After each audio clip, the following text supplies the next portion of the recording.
प्रभु आप लोगों के साथ हो और आपके आत्मा के साथ। संत मार्कुस के अनुसार पवित्र सुसमाचार। हे प्रभु तेरी महिमा हो। वे समुद्र के उस पार गेर्सिनियो प्रदेश पहुंचे। ईसा जो ही नाव से उतरे, एक अद्भुतग्रस्त मनुष्य मकबरों से निकलकर उनके पास आया। वह मकबरों में रहा करता था। अब कोई उसे जंजीर से भी नहीं बांध पाता था, क्योंकि वह बारंबार बेड़ियों और जंजीरों से बांधा गया था। किंतु उसने जंजीरों को तोड़ डाला और बेड़ियों को टुकड़े टुकड़े कर दिया। उसे कोई भी वश में नहीं रख पाता था। वह दिन रात निरंतर मकबरों में और पहाड़ों पर चिल्लाता और पत्थरों से अपने आप को घायल करता था। वह ईसा को दूर से देखकर दौड़ता हुआ आया और उसे दंडवत कर ऊंचे स्वर में चिल्लाया, ईसा सर्वोच्च ईश्वर के पुत्र, मुझसे आपको क्या? ईश्वर के नाम पर प्रार्थना है, मुझे न सताइए। क्योंकि ईसा उससे कह रहे थे, अशुद्ध आत्मा इस मनुष्य से निकल जा। ईसा ने उससे पूछा, तेरा नाम क्या है? उसने उत्तर दिया, मेरा नाम सेना है, क्योंकि हम बहुत है। और वह ईसा से बहुत अनुनय विनय करता रहा और हमें उस प्रदेश से निकालिए यह विनती की। वहां पहाड़ी पर सूरों का एक बड़ा झुंड चरा रहा था।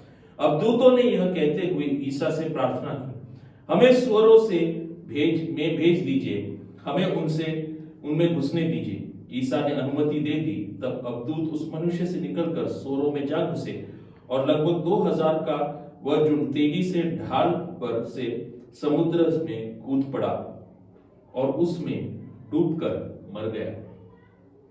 प्रभु का सुसमाचार। हे क्रिस्त तेरी स्तुति हो। क्रिस्त में मेरे प्रिय भाई और बहनों, आज के सुसमाचार में हम पढ़ते हैं यीशु अपने शिष्यों के साथ गेर्सिनियों के प्रदेश में जाते हैं।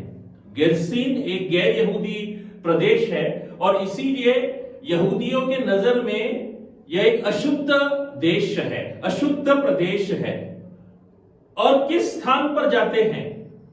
जहां मकबरा है। मकबरा एक अशुद्ध स्थान है यहूदियों के धार्मिक आचरण के अनुसार। और किस व्यक्ति से मिलते हैं? एक शैतानग्रस्त, एक अशुद्ध आत्माग्रस्त, एक असुरग्रस्त, पिशाचग्रस्त व्यक्ति से मिलते हैं। और यह भी यहूदियों के लिए अशुद्धि का एक प्रतीक है। लेकिन इसके बावजूद यीशु अपने शिष्यों को अपने विभाजनकारी मानसिकता से आगे बढ़कर, आगे जाकर काम करने का न्योता दे रहे हैं। और इसीलिए वे उन्हें उस प्रदेश में मिशन कार्य के लिए अपने साथ ले जाते हैं।